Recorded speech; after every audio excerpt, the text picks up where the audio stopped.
This week on Nation's Business, we look at how government and communities are working together to look at ways to address issues surrounding violence against women and children. Recent media reports on cases where children and teenagers have become the latest victims have sparked a nationwide outrage. As a community, it has led many to debate more effective ways in which we can address these crimes. I would say, as a father of our child, my child, and as a husband, I think that's one of the greatest sin a person can commit. I feel sorry for children who go through this violence, and I don't think anyone should be treated that way, or nor should they go through those kind of things. I think people who do that should be taken to task and appropriately be dealt with according to the law. Violence against women and children exists in many societies and is not unique to Fiji. It also covers much broader issues such as human rights, reproductive health, and is a development issue that affects not only women, but the community as a whole. In creating a better understanding and changing attitudes and practices, the Ministry of Women introduced a program that would not only push for the eradication of violence, but develop communities, including men, to monitor its effectiveness. The Zero Violence Tolerance Program is designed to get communities who truly want violent-free communities to work with stakeholders to make this happen. Through the assistance of NGOs and the police force, more than 31 communities nationwide have successfully registered and complied with the program's requirements. I think we have gone past the hurdles of the people are reluctant to report these kind of cases. I think we've gone past that. Given the awareness program that has been done by the police and other government organizations, NGOs in regards to this, we have gone past that. People are very boldly coming up to report. And the only for us is from our side, how do we tackle this issue in terms of successful prosecution, the knowledge of the law, the skills to master in terms of the investigations. And on the other side is the facilitation of the victim. If you see that most of the privilege are being given to the accused, which is good, but the victims, what are we providing for them? Through the campaign on Zero Tolerance Violence Against Women, there has been a strengthened community support with the commitment of gatekeepers committees that we have formed in the various communities.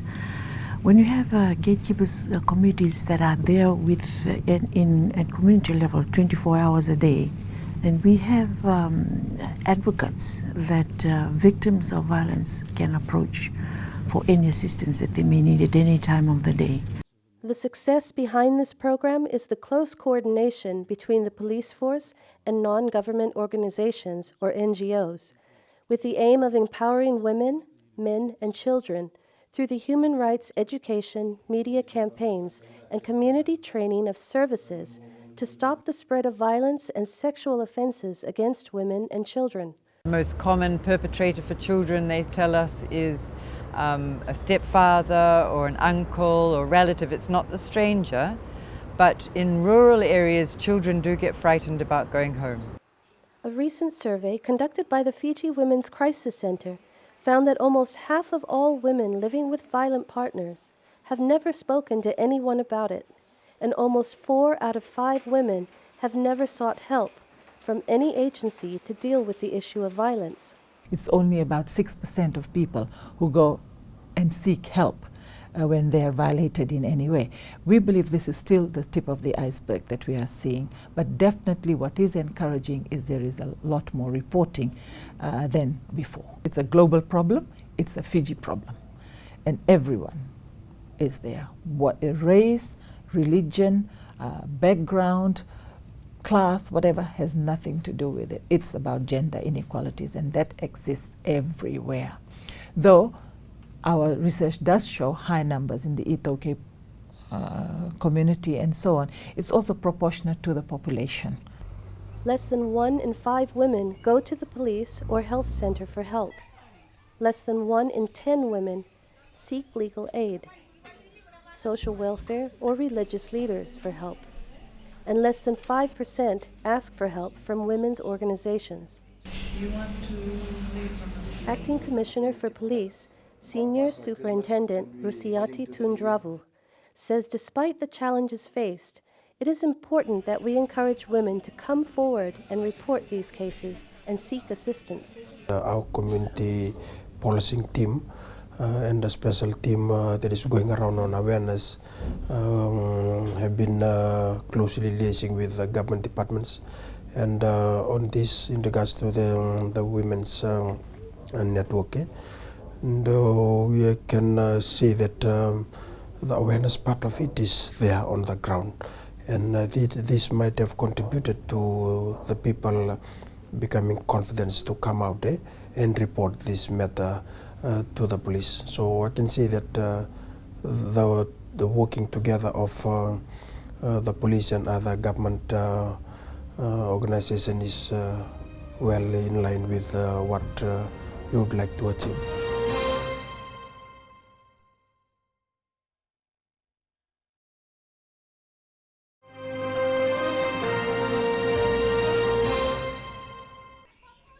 Ending violence against women and children is possible.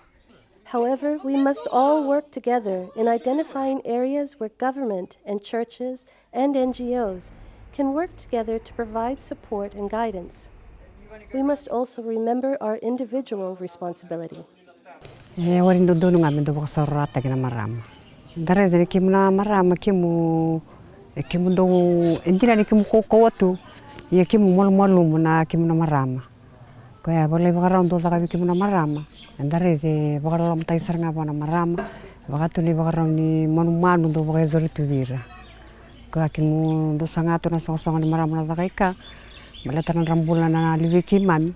Mikim do tango makira tumay mana bola kando ya damay bakaya na kuzo na bol tala na irong do ya damay sana don mikim tango makituwa na tina na marama na sakaika. Over the last 2 or 3 years, WAC has been performing in schools a play on child sexual abuse. And in that play, what we're putting across is to tell when it happens. When we finish a play, we do participatory work with the children. And what we find out from the children is that they often tell people and they're not believed. That it seems now children prefer to tell a teacher than to tell their own family members. Yeah? So this was an interesting thing, and in our play we actually show parents not listening. Na nito corona muna sarangan sing subem putau. Daka cukup kena na vipala or na viwatini. Siang tali viwatini or sangi viwatini bo ir sarang do na itamba. Sara vida patan luben. Erse vipala tu. Gai bango ni ewa report tak sarendo virtu na tamban ni obis. Na matagali na vipala bango. Gai la komena kena bosa o sinim bitara wana koro.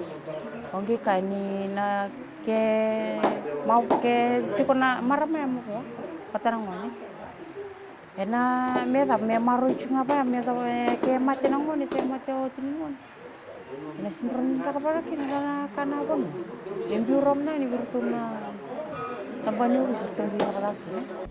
Ngai didi mena nang kumomongo ngai ve mukula kio bana ka ngai rika na ikeli. Nangone rika kini ikeli o sakela ni sa siang sarangan do na ka na renta ka barawa. Rika ni ikeli o sangai kai ngai to na ko bia ore da na ba mati ko. Bakan tu ngai to ni ko ba mati ya ni sembera ni ngai nanu mana bing one kiti nang kumbula mena ngai dabi au na bosa ya ngai tarambe kana elona ko sangai da kaba ngalunga na kai da kaba ngai tatabula ki o koi kana ibadu me da pasar ngani sa singi bakile ya na ngoni sa singi bakile ukina orto da kaba bio na kaya ni sa singi bakile ya yo na ngai ndo tali vertone to kan ngir li la becho mai ya da mai bale na mata kaya sangai kila nunguta ngai ada mana stesen gel ada kina na bilawai sangar tole role dur balbibe role rua. So far, 31 communities in Fiji have been declared crime-free zones, providing justice and vital services to survivors, a program targeted at ensuring the rights and safety of all Fijians, regardless of where they are. Gotal ndona korndo vaiduri kinele bne barau kuku abir na marama bakakin wir talana sulsuli. Rondona endo na turang roni tu mokulaktal na lubiana endo ya veke to babin binaka. Ni mai dakana bingara bingo. Ni wachina nonra to lesya sabakai visau sa sin bakai visau sarangane baru ni bulan ni leoni kor. Oirer nando da kabitune baru ya sa rareri ni dakaba arsa sengatalanga ni dakaba. Part of the program also involves identifying sustainable income generating projects that help many rural women become agents of change in their lives. Like I'm having a beekeeping, like it was given me last year. So might be it's like nearly 7 months. I'm having beekeeping and I'm also doing my art and craft. Like every Wednesday we have women's group in our community. We do art and craft. We share our views and other things there. Plenty of women have improved themselves and they're working very hard for their children to send the school and they are doing plenty work outside. Before they were not taking it seriously. Sa medam sarmena bisinisi mokonga na nikua kito sa da buching nikua na bisinisi wanga na nito bisinisi chiko wakanga kwa kautanga morto na ministry na matentu kautanga maybe kito indona wanga ndoni kotinido kito sa medha da chikina medha banangongo sa vitu chiko na nito wanga. Women NGOs in Fiji have also been the driving force in addressing sexual offenses committed against women and children, and have for so long highlighted the plight of these victims and the challenges they face. Many of the perpetrators are either relatives or people known to the child and to the family, very close members of the family. So there's a conspiracy of silence around this, like don't talk, about it. It's going to bring dishonor to the family, dishonor to the person, because the status of that person is often, we try to protect that rather than the victim. So there's all that conspiracy of silence thing. Then in sexual assault, there is also a lot of shame for the person to whom it happens, because we, as a society, blame the woman and the girl for what has happened to her. Either she was drinking with some people, so it's her fault, the way she was dressed, where she was, clubbing or whatever, or even when women are raped in their own homes, we'll say, why did you leave the door unlocked? And so on. So we're always looking at that person. So she always gets the blame for it. So if she tells anyone, they will say she did something wrong to have invited that. So that's in her head also. And then the stigma that is attached. She's often seen as spoiled goods. So once somebody's been with you, people will point fingers at her. She's seen as a loose woman and things like that. And no one's looking at the perpetrator. And so there's a sense of shame there. What will happen, dishonor to the family. So it continues. And then also, often if she tries to access services let her down. Sometimes following through is more traumatic to the child. And I know my own experience, many children just wanted to stop. Yeah, I mean, we're not talking rape, but sexual abuse they just want it stopped. So the idea is, how do you get that stopped? As an adult, do you therefore, safeguard the child in every way? Do you remove the person from the house? Whatever it is. But there's also a need to understand that, say somebody in your family is sexually abusing the children. If you remove that person without charging them, they will possibly go and do it again somewhere else. Yeah, so there is a need for accountability and responsibility. In ensuring that victims are protected, government has reformed many laws which protect the rights of women and children. The Crimes Decree of 2009 assists in the fight against sexual abuse, such as rape, and a no-drop policy against homeowners on whose properties such acts had taken place with their knowledge. This means that homeowners who fail to act on suspicions that a child is being defiled on their premises will be charged. Charges will also apply if any homeowner is aware that any underage person may have had consensual sex on their premises. The rights for women in de facto relationships have also been enhanced. restraining orders for women in domestic situations can now be granted easily. Another huge milestone is the sentences for rape and other sexual crimes against women, which have been increased.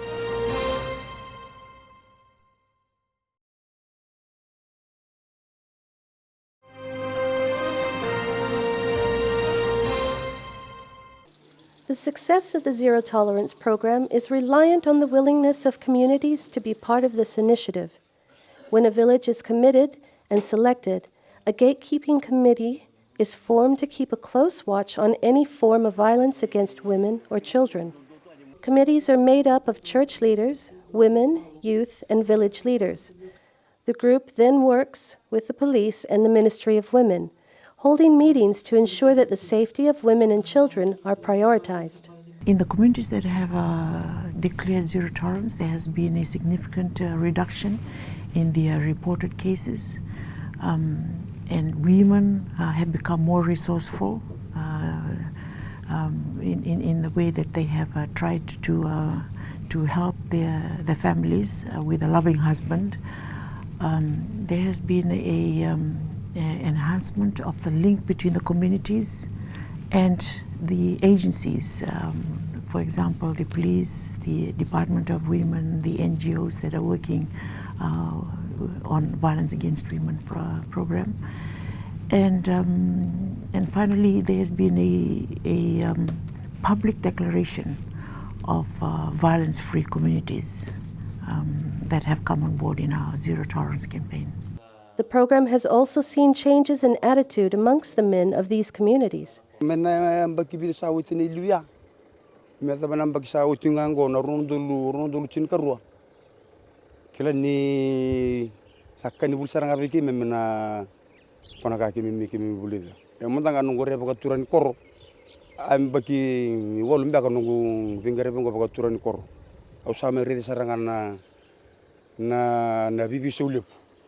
Ona ni tolo men korongo bundawa na korosere mana mbak sawi ci luya lebo na bada na muke lewa wakakin na ba mi bici bi men tangani na muke lewa ye na wono go na bitan bi ka kim sama bulisa ambu wona na usaranga kim do. Myself, I can beat my wife and the children. And I don't know other men what they are thinking. So in this village, myself, I make plenty workshop on that. So the men should be understand what the women are. As far as I am concerned, that violence against women, people who are cowards, they mostly commit violence against women. Because in this world, 99% of work is done by women, and they are paid only 4%. Social issues such as violence against women and children is everyone's responsibility. As a community, we cannot turn a blind eye. We must have the courage to stop it. We must protect our children and respect our women in our society. For too long, this issue has been pushed aside and ignored. It is now time to take a stand and stop the violence. I preach this violence against women and children in church. That is what I do myself. And I do this awareness in our village meeting, or in the Banua meeting, or in the Tikina Council, Provincial Council. Most of these places I'm taking part in. And all NGOs. If everybody are like that, even ministers or preachers, if they do that in their own church too, that is brilliant, that is good. It will be a great help. If you or anyone close to you has been a victim of violence, please get in touch with a support group and don't suffer in silence.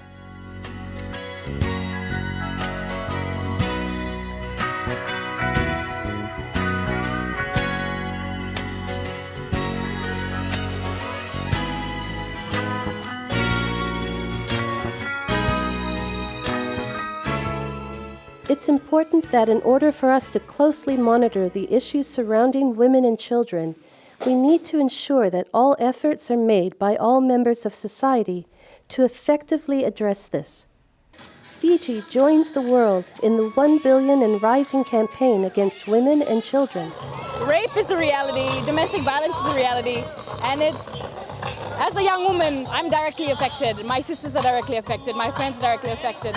So I think this is a worthy cause as any to be a part of. And I mean, look at the turnout. And Fiji is one of the first countries to be doing the 1 billion rising because, we're one of the first countries to see the sun. So it's an honor and such an exciting thing to be a part of.